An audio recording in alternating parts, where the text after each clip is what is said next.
Good evening, televiewers. You're welcome to today's edition of Prime Hour on My Media Prime. This evening, we are going to be looking at issues touching on the lives that couples live in Cameroon and across the globe, looking at the relationship that married women have with the church and their household. How committed can a married woman be to the husband, to the children, as well as to the church and the man of God? If time permits, we also are going to be looking at this question that others have been asking, whether couples sit down at the beginning of a year to set up a plan that will guide them throughout this year. We are talking about 2022. Husband and wife, have you sat down to actually understand and draw a roadmap on how your February will look like, your March, April, May, June? What goals have you set for the family, the children, and uncles and aunties? We are discussing this with a panelist regular for Tuesday editions. We have Apostle Alfred Esingei, who is an expert in the domain. Good evening and welcome. Good evening, Mr. Leo. Good evening, my fellow panelists. I want to thank you for this opportunity again for us to be a blessing to the world, because I know a lot of people are watching us all over the world. Today is another day. We also in the company of Reverend Tatoh Keneth, who is also an expert in the domain of issues relating to marriage and relationship. Good evening and welcome. Yeah, good evening, Mr. Leo. I think this is my first time in 2022, so Happy New Year to you. Happy New Year to our viewers. It's a privilege for us to be on the platform again to share tonight, and I believe we're going to have a sweet time. We also are going to be having the contribution of Ms. Asanji, Yvette from the Northwest Regional Capital in the course of the program. I'll start with you. Apostle Alfred, most women spend most of their time in church, especially Christian women. Is it, do you see it as being problematic? Do you find it as a very good practice, especially as a pastor? Some women come to your church now. Yes. And you also observe how it operates in other churches. Yes, actually. Statistically speaking, we have had that as a big challenge in so many homes today. You know, a lot of men are complaining about the issue of their wives going to church, and almost every day in church. Almost every day. Especially in a January like this, where people have 21 days fasting, people have 40 days fasting. So you're expecting that your wife will be in church every other day, especially those kind of women who are very dedicated and very committed, who are having a post in the church. Obviously, during this period, it's not going to be very easy, especially with those who don't have understanding husbands, those who are not in the same church with the husband, or those who are not, submissive to their husbands in periods like this. It is normal that the women will always find themselves in the church, and so most of those women, they don't even listen to anything that is being said to them, or the man want to ask them question, they begin to say that this man is a carnal person, the devil is using my husband to persecute me, and so on and so forth. We have heard those kind of stories. We have had a lot of challenges like that, and of course it's just a matter of wisdom. This particular thing could work so many years ago, especially when the Pentecostal churches were just starting. It could work because so many people were not working. So women, they were not working, so they could really, stay in church, praying to God, believing God for a lot of things. But the truth is that as time goes, development is coming, a lot of things. So, in December, almost every day was church service, one program after the other. In January again, almost every day is church service, and some are going to end it around February ending, because they're going to do, some are going to also do Valentine. There's also this Valentine service that they're going to do in the church. So this whole thing is just going to be so tight. So what we are trying to see is, we're trying to ask ourselves the question is, how do couples cope at this particular point in time? But I want to say that some men have come to understand that is how church works. But some also have refused. They don't want to accept that their wives should be in church every day. Because especially those ones that are not careful enough to know that we have to take care of my husband first before going to the church, or make things in the house to be in order before going to church. Is it a bad thing to go to church? No, it's not a bad thing to go to church. But truly, some people really neglect their homes, neglect everything they start for. Some of them are even going to, leave their jobs every day, to rush for service. Sometimes they'll be rushing to close earlier so that they can rush and catch, prayer sessions and all the like. Well, I may not have much to say about that, because I am also a pastor and I understand what this is all about. When people are fasting and they're waiting upon the Lord for the year, because of course this fasting, sometimes you begin to ask yourself, what is really coming out of it? Because it has become a tradition. It has become something that everybody wants to do it. Some people are competing about it. Some people say, I will not do my own 21, I will do my own 30. Some 40. People say, yes. Some people say, I'm going to go up to 40. It's just like a competition. Why some people will take 7, some people will take 15, depending on the convenience of their members. So that is what is going to happen during this period, and it is already going on, because from the second, a lot of people entered into 21 days fasting all over the world. I'm telling you, it's not a joke. Reverend Tatoh, yes. How do we reconcile this? Who do we blame here? Is it the women who are so committed to be in church every day, or the pastors themselves who are designing these programs? Because if you design programs 30 days, you expect people to be there.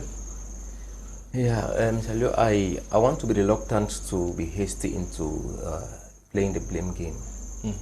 Yes, for now, I want us to put 1 and 2 together to really see whether somebody is to blame, and to what extent is someone to blame on this particular issue. I want us to stratify women when it comes to church commitment into 3. 1, there are some who are front-line ministry leaders. Let's say a woman who is a vision bearer of a ministry herself and is married to her husband. That's a different ball game. There are some who are elders in the church. They have been appointed as elders to serve in the church in some given leadership position. That is another strata. You have those who are just ordinary Christians in the church, is another dimension. So we have to look at their commitment in terms of this. And that is why the encouragement we always give people in these relationship issues is that when you are getting married to somebody, make sure you have at least an aperture, you have a vision, a view of the person's life goals and visions, so that you are very sure, I'm going to cope with this person's program, this person's schedule. Well, it's true there are people who get married and over time they have a call into a vocation. That's a different thing. But generally, people get married to people they know very little or nothing about, which is highly discouraged. So when you have these 3 categories of people, their challenges may be similar at some level, but in various ways their challenges are actually diverse. For instance, a woman who is a ministry leader, a frontline minister, a mommy GO, not the mommy GO that is trending on Facebook. It's trending on Facebook now, on social media now. If somebody is a mommy GO, a ministry founder, she will have challenges that are more peculiar to that particular calling than someone who is just a member of a church. And such a person, if she has convened a program in church, you wouldn't expect that she will absent herself from church and be home when the husband wants at any time. It will be a difficult equation to actually solve. Then you have people who are in leadership positions. So in the course of the program, I want to shed a little more light in terms of the various challenges that face this strata of women when it comes to their commitment to church. But in general, the big question or the big issue that faces these women, or all of us as concerned church, is that many things in church today are losing their spiritual value. Yes. Many things in church today are no longer, as spiritual as they ought to be. And if the spiritual value of every action in church were accorded, you will see that somebody goes like that and comes and the fruits are glaring and the husband will not want to, deter her from going. But if somebody is always in church and her character has very little or nothing to show about her always being in church, it makes it very, very difficult. And we also want to encourage that church leaders should mind the way they draw up their programs. They should understand that even this question we're addressing, Mr. Leo, it is even more limited compared to other aspects, because a human being will have what I think the last time we had a forum with couples, we talked about family, social, work, ministry, life balance. Yeah, it doesn't end only at being having commitments in church and having commitments back at home. They have social commitments. They are members of ex-student associations. They are members of quarter meetings, of cultural meetings. They are also members of, of some other commitments. They have professional commitments. Some people are in ministry, they are working somewhere, they have a home, so these things are ramified. And if you don't see as a church leader, if they don't try to configure the programs in a way that can, at least to a certain extent, it will not always be, because following God is about sacrifice. If they don't see how to configure programs that can at least accommodate and be friendly a little to all of these things, it will always pose problems. And none of these aspects is supposed to be underlooked. You have a social life, which is very necessary to live to its dictates. You have a professional life, you have a ministry life, you have a home life. So there's supposed to be a kind of balance in terms of how the programs are configured in church and your expectation to see that married women should be there in the morning. Some have morning prayer and evening prayer. So if you are mad at a woman, a married woman who gets up in the morning, has not done breakfast for the kids, comes in the evening, cannot do supper for them, at least, something will be wrong somewhere. She's praying for the family. She's praying for the family, yes. Prayers are a very serious issue. We like it, very important. But there are other aspects that go along with this Christianity, which are not only about prayers. Okay. Let us get the first reaction from Mrs. Asanji, Yvette from Bomenda. Greetings, Mr. Leo. Greetings to the apostles and greetings to our televiewers. For a woman to reconcile her obligations in church with that of home, it just calls for planification, okay? A proper planning. A woman that can plan her obligations will obviously go about it well. It's the same like a woman walking out of home. Most women now don't like the issue of housewife. First of all, housewife is not a profession. At first, it was very okay for you to ask a lady's profession and she's like, I'm a housewife, and she's very comfortable with it. And when I hear that kind of thing, I like, no, housewife is not a profession. If it is a profession, then you should be paid for it. You should be earning a salary. So it's just like a woman that goes out for work, if she plans her program very well, she can be able to catch up with church obligations as well as home obligations. But now we might have a challenge if the woman is a Christian and the husband is not. And this is why even from premarital counseling, we have forms you feel you must state your religious affiliation. We start checking those things at that level. Those things are not things to joke with. Those are the kind of differences that will bring you problems in the nearest future. Let's say the lady is a Pentecostal and gets married to a Catholic, for an example. You're going to see that they will have differences in their religious beliefs, in their religious obligations.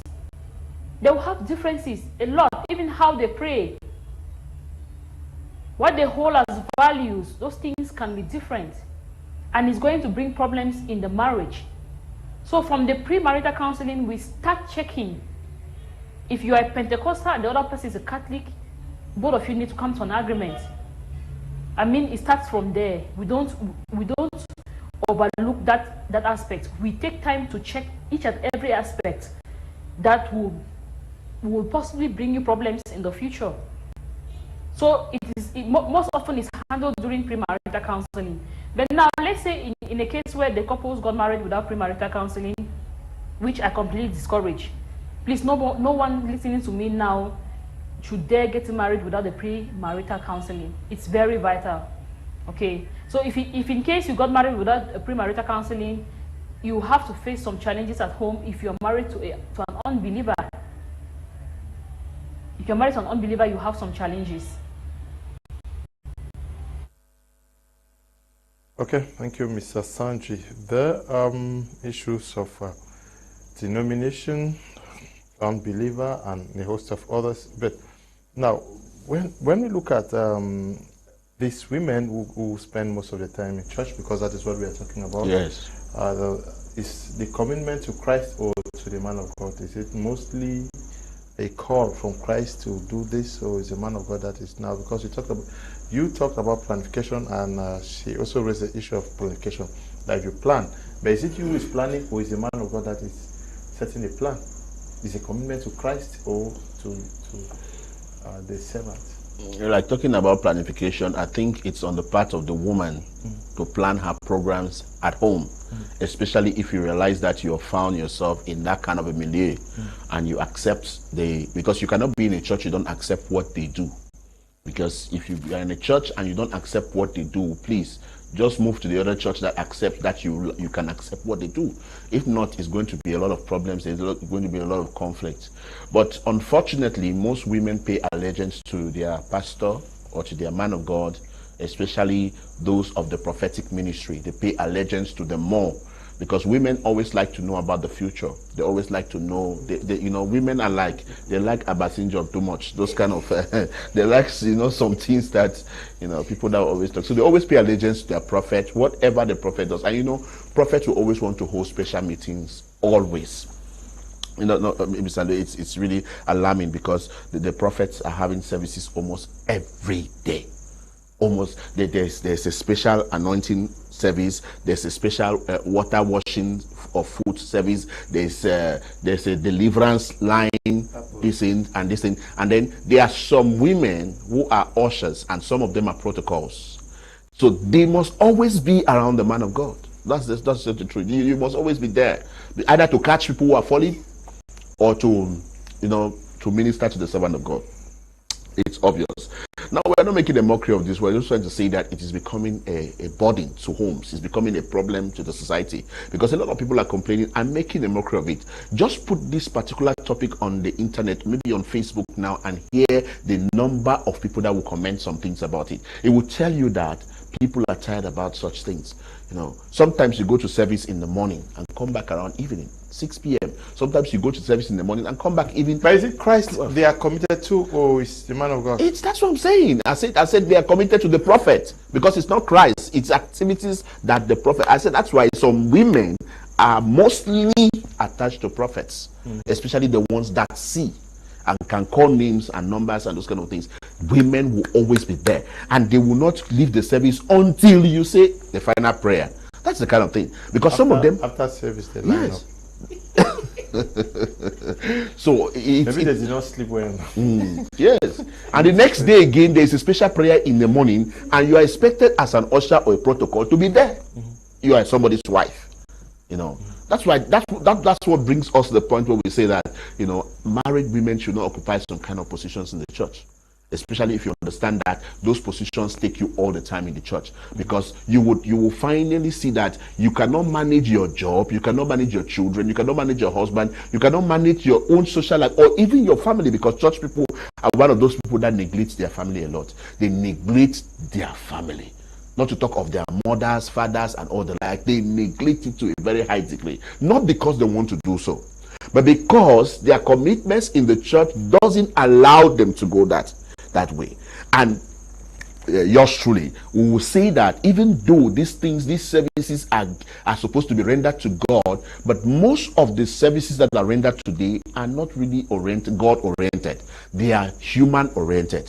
We want to minister to people, we want to talk to people, we want to do a lot of counseling, a lot of prayers, a lot of this. At the end of the day, these married women cannot cope with their homes, and you begin to see the husbands begin to complain, like he calls the pastor in the church daddy, and then comes home and call me papa boy, or does not call you and call me my name. You hear all those kind of stories that people say that she respects the man of God more than the husband, which Normally, in such cases, when you're in a church, you're supposed to respect your man of God, but when you're in the house too, you're supposed to also respect your husband. That's what the Bible describes, the Bible explains, and it's a good thing. It's a good thing to balance. If you don't know how to balance life issues, you will always pose a problem in your home. When it goes to that point where your husband begins to complain every day, your husband begins to complain, your children are complaining, you are never there. Let me tell you, no matter the God you serve, there's going to be a lot of problems, because God does not like disorder. God likes order. That's why you see there's a lot of planifications. So when you do that, we begin to see that you are either serving your church and not God. You are serving your pastor and not God, because some of them don't even listen to anybody in the church. They listen only to daddy. That's the question I was going to ask. Yes, only to daddy. I was going to ask him.